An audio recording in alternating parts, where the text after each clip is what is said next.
સૌપ્રથમ આપણે ઈશ્વરનો આભાર માનીએ છીએ કે આ દિવસોમાં આપણે ઇન્ટરનેટના માધ્યમ મારફતે અને યુટ્યુબ મારફતે બાઇબલનો અભ્યાસ કરીએ છીએ. અને ખાસ કરીને જીવન સંદેશ મિનિસ્ટ્રીને માટે આપણે ઈશ્વરનો આભાર માનીએ છીએ. અને આ યુટ્યુબ મારફતે હવે આપણે એક નવી શ્રેણીનો અભ્યાસ કરવાના છે. બાઇબલના 10 પાત્રોને આપણે પસંદ કર્યા છે અને તે પાત્રોમાંથી આપણે શું શીખવા મળે છે અને તેનું મનન આપણે કરીશું. જૂના કરારમાં આપણું પ્રથમ પાત્ર તો લોટનું છે અને તેનું શીર્ષક આપણે આપીએ છીએ લોટ, બચાવ પામેલો વ્યક્તિ, ગુમાવેલું જીવન, એવું શીર્ષક આપીને આજના મનનને ઈશ્વરના હાથોમાં સોંપીએ છીએ. જીવન સંદેશ મિનિસ્ટ્રીઝની સેવાઓને માટે ફરીથી આભાર માનીએ છીએ અને આ અભ્યાસ આપણે કરવાના છે. ખાસ કરીને આજના મનનને માટે આપણે 3 શાસ્ત્ર પાઠો બાઇબલમાંથી પસંદ કર્યા છે અને ચાવીરૂપ અધ્યાયો એ તમે નોંધ કરી લો. ઉત્પત્તિનું પુસ્તક, તેનો 12મો અધ્યાય 1થી 5 કલમ પહેલો શાસ્ત્ર ભાગ છે. બીજો શાસ્ત્ર ભાગ ઉત્પત્તિનું પુસ્તક 14મો અધ્યાય 1થી 16 કલમ છે. અને ત્રીજો શાસ્ત્ર પાઠ એ ઉત્પત્તિ 19મો અધ્યાય 1થી 18 કલમ છે. પણ આપણે પ્રથમ શાસ્ત્ર પાઠ વાંચવાના છે અને બાકીના 2 શાસ્ત્ર પાઠ તમે પોતે વાંચો એવી મારી ઈચ્છા છે. પરંતુ અહીંયા આ મનનના સમયને આપણે ધ્યાનમાં રાખીને કેવળ પ્રથમ શાસ્ત્ર પાઠ વાંચવાના છે. ઉત્પત્તિનું પુસ્તક 12મો અધ્યાય અને 1થી 5 કલમ આપણે વાંચીએ. તમારી પાસે જો બાઇબલ હોય તો તમે એ જોઈ શકો. ત્યાં લખેલું છે કે યહોવાએ ઇબ્રામને કહ્યું, તું તારો દેશ અને તારા સગા તથા તારા પિતાનું ઘર મૂકીને જે દેશ હું તને દેખાડું તેમાં જા, અને હું તારાથી એક મોટી કોમ ઉત્પન્ન કરીશ ને તને આશીર્વાદ આપીશ ને તારું નામ મોટું કરીશ અને તું આશીર્વાદરૂપ થશે. અને જેવો તને આશીર્વાદ આપે તેઓને હું આશીર્વાદ આપીશ ને જેવો તને શાપ આપે તેઓને હું શાપ આપીશ. અને તારામાં પૃથ્વીના સર્વ કુટુંબ આશીર્વાદ પામશે. અને યહોવાના કયા પ્રમાણે ઇબ્રામ નીકળ્યો અને તેની સાથે લોત ગયો. અને ઇબ્રામ હારાનથી નીકળ્યો ત્યારે તે 75 વર્ષનો હતો. અને ઇબ્રામે પોતાની પત્ની સારાઈને તથા પોતાના ભત્રીજા લોતને તથા જે સર્વ સંપત્તિ તેઓએ મેળવી હતી તથા જે માણસોએ ને તેઓએ હારાનમાં પ્રાપ્ત કર્યા હતા તેઓને સાથે લીધા અને તેઓ કનાન દેશમાં જવાને નીકળ્યા ને કનાન દેશમાં આવી પહોંચ્યા. હવે આ શાસ્ત્ર વચન આપણને લોતનો પરિચય આપે છે. પણ સાથે સાથે તમે જુઓ તો ભૂતકાળમાં જેઓએ ઈશ્વરની સેવા કરી એવા પુરુષો અને સ્ત્રીઓનો આપણે અભ્યાસ કરવા દ્વારા આપણે પોતાને તથા અન્યોને ઉત્તેજન આપીએ તેવો બીજો કોઈ ઉત્તમ માર્ગ નથી. અને એથી બાઇબલની અંદર ઘણું કહેવામાં આવ્યું છે. પણ જો તમે જીવંત વચન પવિત્ર બાઇબલમાં રોમનનો પત્ર જુઓ તો 15મો અધ્યાય અને 4થી કલમમાં આવા શબ્દો તમને વાંચવા મળશે. કેમ કે જેટલું અગાઉ લખવામાં આવ્યું એ આપણને શિખામણ મેળવવાને માટે લખવામાં આવ્યું હતું કે ધીરજથી તથા પવિત્ર શાસ્ત્રના દિલાસાથી આપણે આશા પામીએ. હવે આ શાસ્ત્ર વચન આપણને એ યાદ દેવડાવે છે. પરંતુ આ અભ્યાસ આપણે સામનો કરીએ છીએ તેવા જોખમો અને ભયસ્થાનો વિશે આપણને ગંભીર ચેતવણી પણ આપે છે.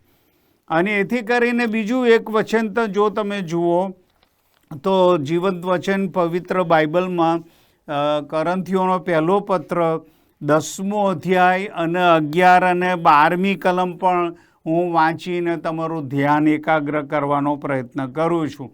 કરંથીઓનો પહેલો પત્ર 10મો અધ્યાય અને 11મી કલમ કહે છે, હવે એ બધું તેઓને વીત્યું, તે તો દાખલો લેવા માટે થયું, અને જેઓના પર યુગોનો અંત આવી લાગ્યો છે એવો આપણને બોધ મળે તેને માટે તે લખવામાં આવ્યું છે. માટે જે કોઈ પોતાને સ્થિર ઊભેલો ધારે છે તે પોતે ન પડે માટે સાવચેત રહે.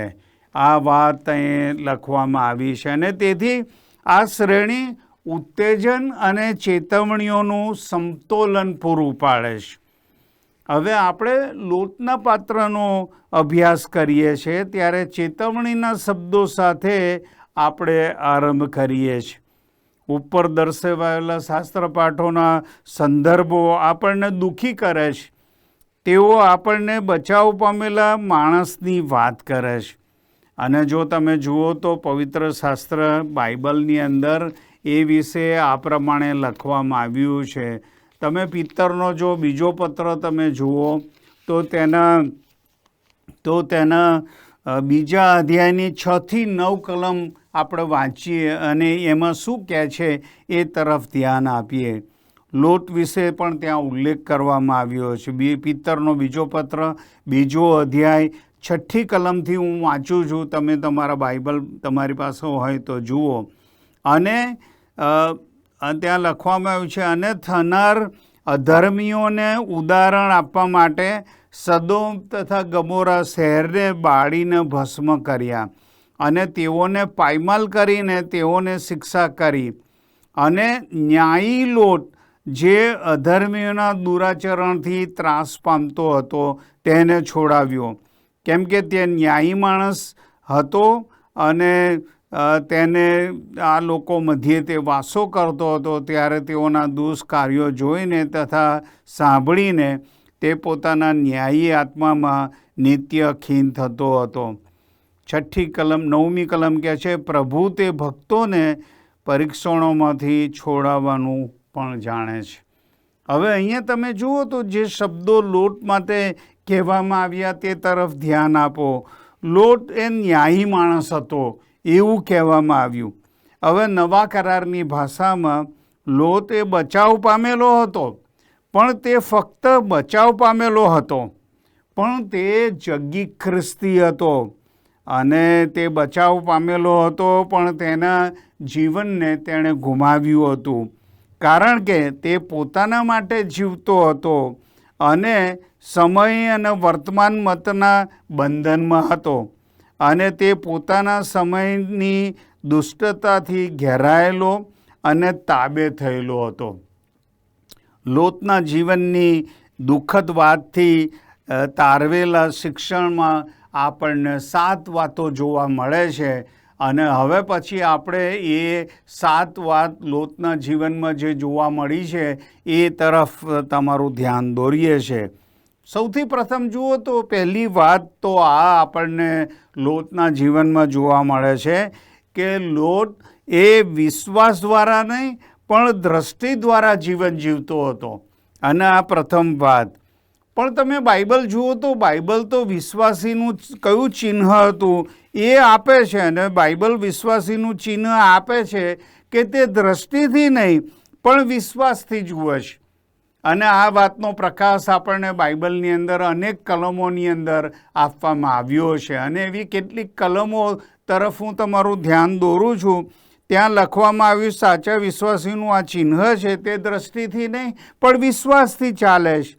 જો તમે જુઓ તો સૌથી પ્રથમ તો કરંથીઓનો બીજો પત્ર 5મો અધ્યાય અને 7મી કલમ તમે જુઓ, અને ત્યાં જીવંત વચન પવિત્ર બાઇબલ કહે છે, કેમ કે અમે વિશ્વાસથી ચાલીએ છીએ દ્રષ્ટિથી નહીં, એવા શબ્દો તમને જોવા મળે છે. પરંતુ દુનિયાવી વિશ્વાસીઓ વ્યવસ્થાને ઉલટાવી નાખે છે. બાઇબલની અંદર અનેક જગ્યાએ આવું પણ લખવામાં આવ્યું છે. જીવંત વચન પવિત્ર બાઇબલમાં તમે હબાકૂકનું પુસ્તક જુઓ તો 2 અધ્યાયની 4થી કલમ આવા શબ્દો લખે છે, ન્યાયી પોતાના વિશ્વાસથી જીવશે એવું સ્પષ્ટ લખવામાં આવ્યું છે. અને પછી જો તમે નવા કરાર તરફ આવો તો નવા કરારમાં જીવંત વચન પવિત્ર બાઇબલમાં રોમનોનો પત્ર 1 અધ્યાય અને 17મી કલમ કહે છે, કેમ કે તેમાં ઈશ્વરનું ન્યાયપણું પ્રગટ થયેલું છે. તે ન્યાયપણું વિશ્વાસથી છે અને વિશ્વાસને અર્થે છે, જેમ લખેલું છે તેમ ન્યાયી વિશ્વાસથી જીવશે. પછી આગળ એક બીજી કલમ જુઓ તો ગલાતીયોનો પત્ર 3 અધ્યાય અને 11મી કલમમાં પણ આ શબ્દો તમને વાંચવા મળશે. તો નિયમથી ઈશ્વરની આગળ કોઈ પણ માણસ ન્યાયી ઠરતું નથી, એ ખુલ્લું છે, કેમ કે ન્યાયી વિશ્વાસથી જીવશે. અને ત્યાર પછી આગળ વધો તો હિબ્રુઓના પત્રના 10મા અધ્યાયની 38મી કલમમાં પણ આ શબ્દો આપણને જોવા મળે છે. પણ મારો ન્યાયી સેવક વિશ્વાસથી જીવશે, અને જો તે પાછો હટી જાય તો તેનામાં મારા જીવને આનંદ થશે નહીં, એવું ઈશ્વર કહે છે. એટલે લોટ એ દ્રષ્ટિથી જીવતો હતો, અને તે તેની પોતાની સ્વાર્થી અને સાંસારિક પસંદગી હતી એવું આપણને જોવા મળે છે, કે જે પીછે હટકારી. જો હવે તમે 13મો અધ્યાય જુઓ ઉત્પત્તિનું પુસ્તક, 1 થી 11 કલમો તમે પોતે જ તમારા બાઇબલમાં વાંચજો. પણ એની સાથે જો આપણે સરખામણી કરીએ તો નવા કરારની 1 કલમ તરફ તમારું ધ્યાન દોરો. 2 કોરિન્થી 4 અધ્યાય અને 18મી કલમની અંદર એ પ્રમાણે લખવામાં આવ્યું છે. ત્યાં પ્રેરિત પાઉલ એ પ્રમાણે આપણને યાદ દેવડાવે છે. 4 અધ્યાય અને 18મી કલમની અંદર કહે છે, એ કેમ કે જે વસ્તુઓ દ્રશ્ય છે તેમના પર નજર ન રાખતા, જે અદ્રશ્ય છે તેમના પર અમે લક્ષ્ય રાખીએ છીએ. કેમ કે જે દ્રશ્ય છે તે ક્ષણિક છે, પણ જે અદ્રશ્ય છે તે સદાકાલીન છે.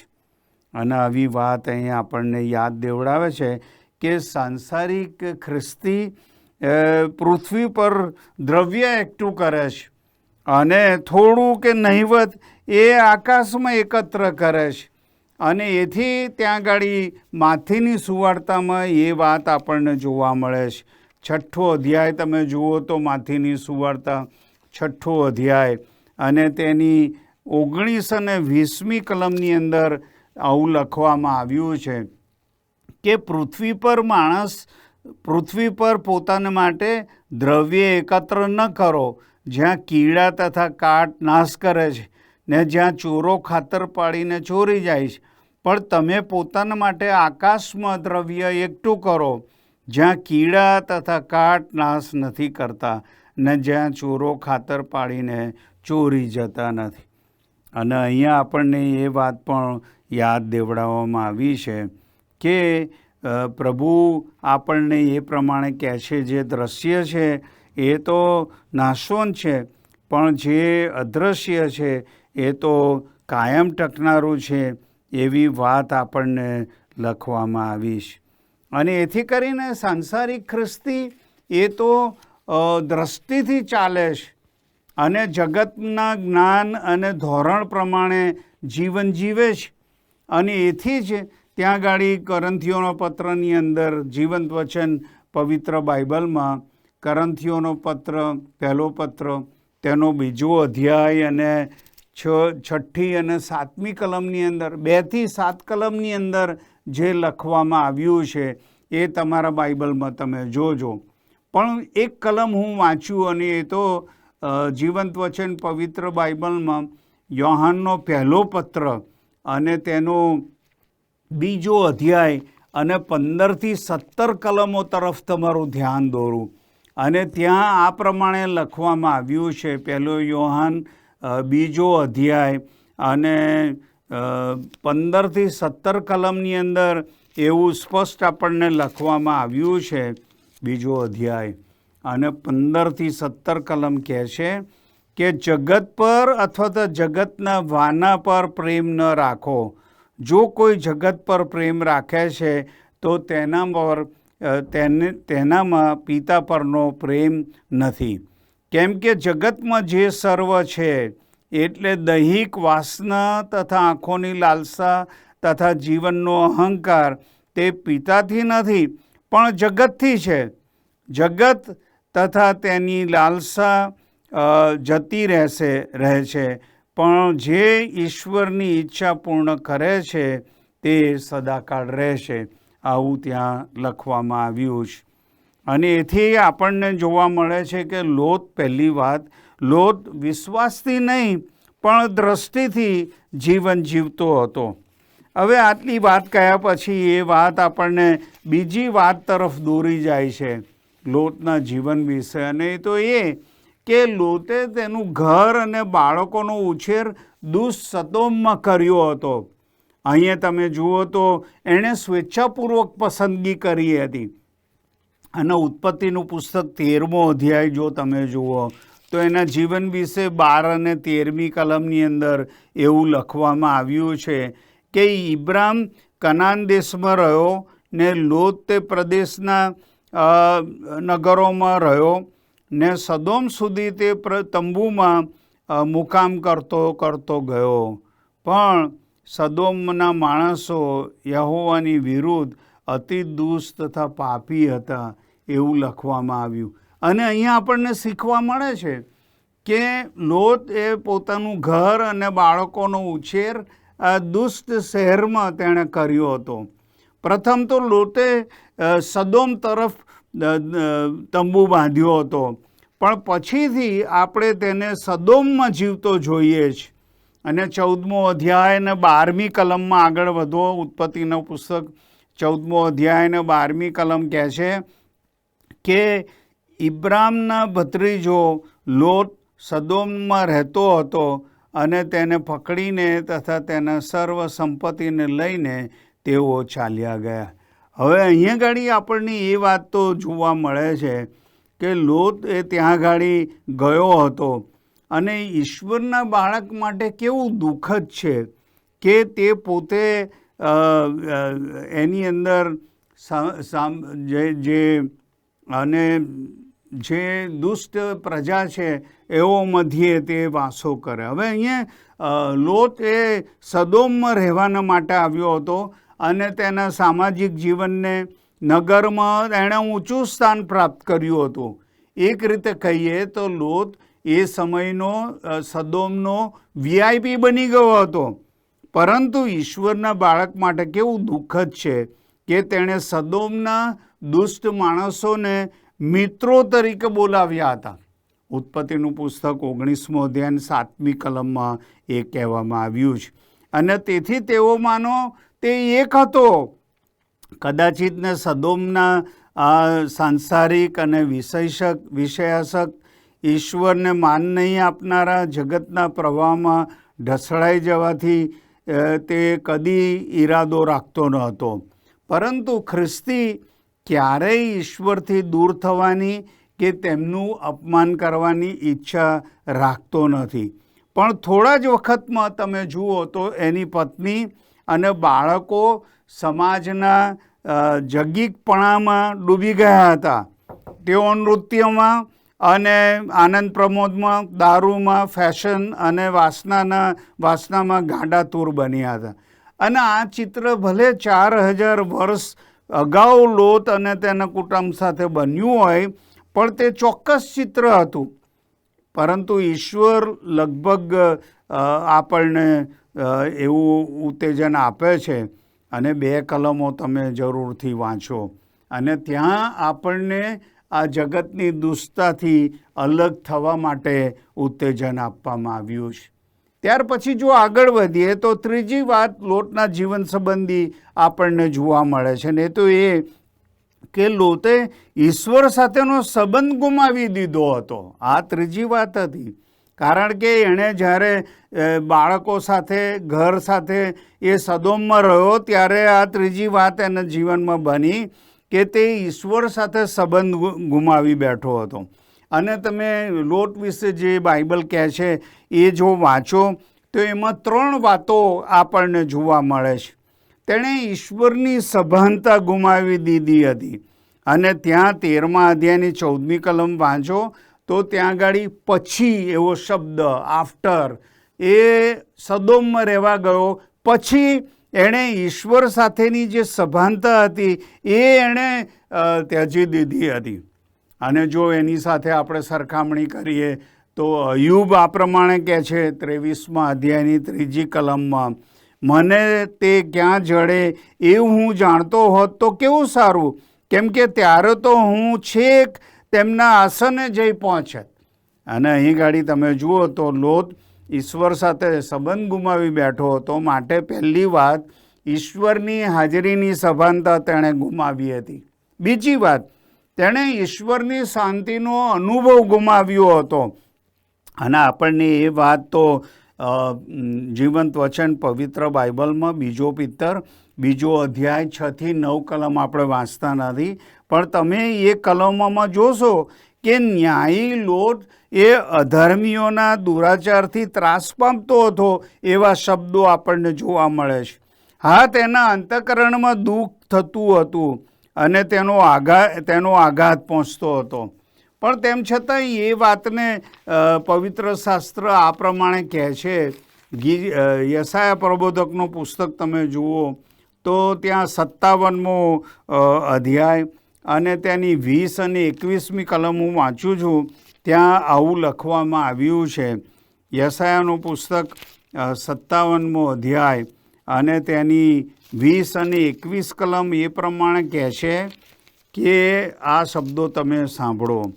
20 અને 21મી કલમ 57મો અધ્યાય યશાયા પ્રબોધકનું પુસ્તક. ત્યાં ગાડી આ પ્રમાણે કહે છે કે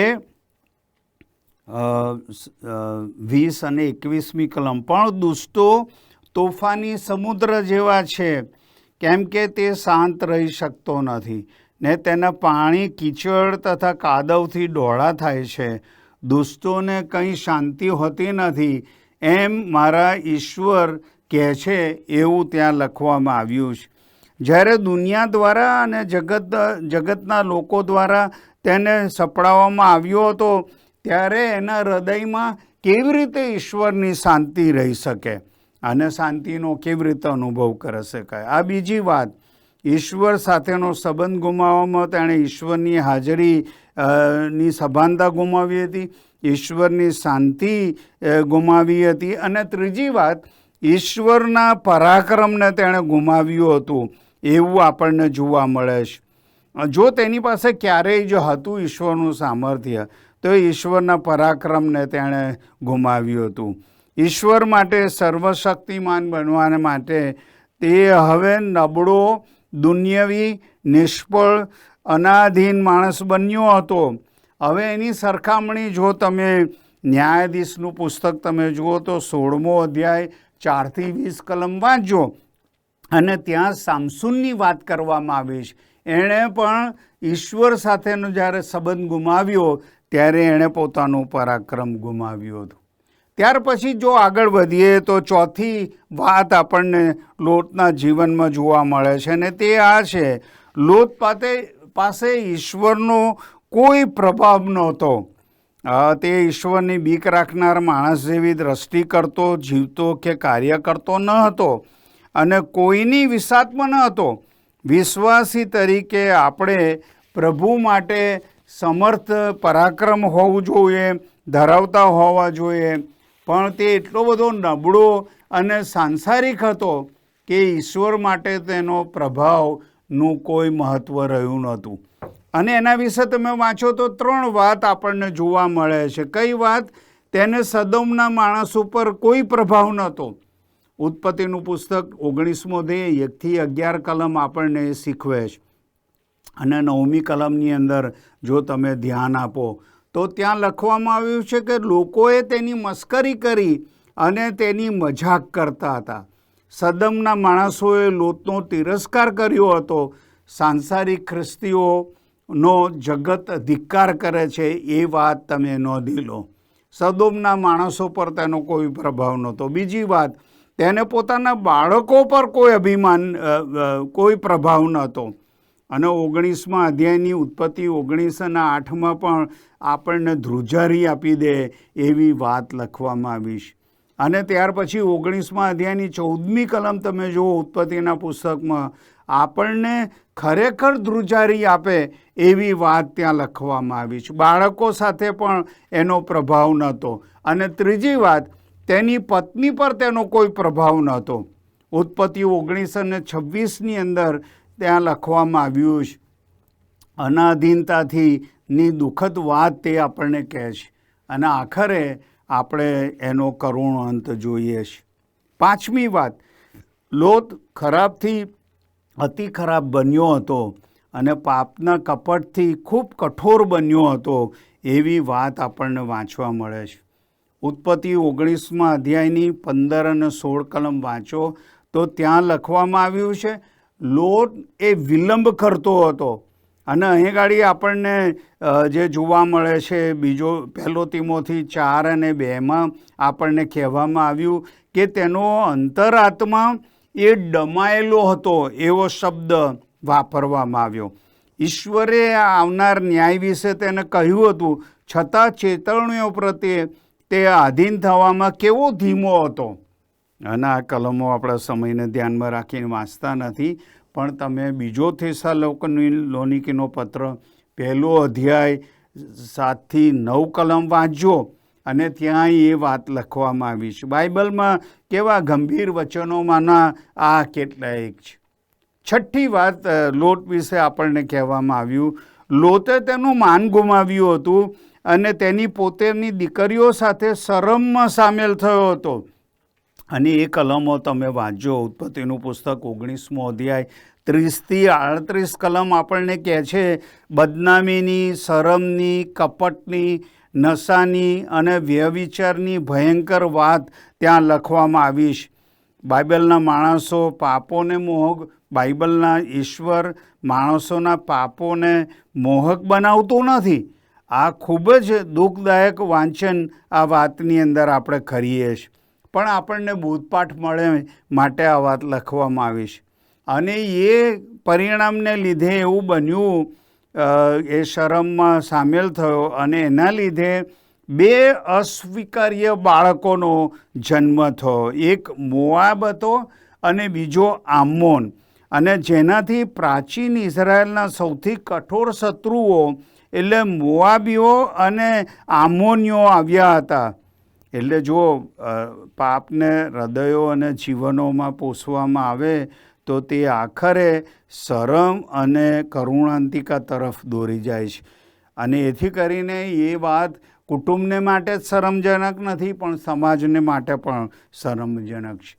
અને છેલ્લી 7મી વાત આપણને લોત વિશે જોવા મળે તો એ કે લોત શાબ્દિક રીતે બચાવ પામેલો હતો, છતાં અગ્નિમાંથી કાઢેલા જેવો હતો અને અગ્નિમાંથી ખેંચી કાઢેલા ખોયણા જેવો હતો એવું બાઇબલ આપણને કહે છે. જો તમે જીવંત વચન પવિત્ર બાઇબલમાં જખારિયાનું પુસ્તક જુઓ ને 3 અધ્યાય ને 2 કલમ, અને એની સાથે તમે સરખાવો નવા કરારની 1 કલમ, 1 કોરિન્થી 3 અધ્યાય ને 15મી કલમ, જો કોઈનું કામ પડી જશે તો તેને નુકસાન થશે, પણ તે જાતે જાણે કે અગ્નિમાંથી બચેલા જેવો થશે. અને યહૂદાના પત્રમાં 23મી કલમની અંદર પણ કહે છે, અને કેટલાકને અગ્નિમાંથી ખેંચી કાઢીને બચાવો. પ્રત્યેક વિશ્વાસીએ ઈશ્વરના ન્યાય શાસન આગળ ઊભું રહેવાનું છે. અને એથી રોમનોનું પત્ર 14મો અધ્યાય 10મી કલમ કહે છે, આપણ સર્વને ઈશ્વરના ન્યાય શાસન આગળ ઊભા રહેવું પડશે, અને ત્યાં વિશ્વાસુપણા માટે આપણને બદલો કે ઇનામ મળશે. અથવા તમે ત્યાં જુઓ તો જો આ કામો બળી જશે તો ત્યાં ગાડી કહેવામાં આવ્યું છે તેમ લોટના જેવા આપણે સાબિત થઈશું કે આપણે સરળ જીવન, બેપરવા દુનિયાવી જીવન જીવ્યા છે. અને બધા વિશ્વાસીઓનો જોકે બચાવ થશે, પરંતુ કેટલાયકને અગ્નિમાંથી ખેંચી કાઢાયેલા ખોયણા જેવા હશે. અને છેલ્લે આ મનન આપણે પૂરું કરીએ છીએ, એમાં 2 કલમો આપણે વાંચવા માંગીએ છીએ. કરન્થીઓનો પત્ર તેનો 3 અધ્યાય, અને ત્યાં આ પ્રમાણે લખવામાં આવ્યું છે. 1 કોરિન્થીઓનો પત્ર તમે જુઓ 3 અધ્યાય અને એની 11 થી 15 કલમ હું વાંચીને આજના મનનને પૂરું કરું છું. પહેલો કોરિન્થી 3 અધ્યાય અને 11મી કલમની અંદર એવું લખવામાં આવ્યું છે કે કેમ કે નંખાયેલો પાયો ઈસુ ખ્રિસ્ત છે, તે સિવાય બીજો કોઈ પાયો નાખી શકતું નથી.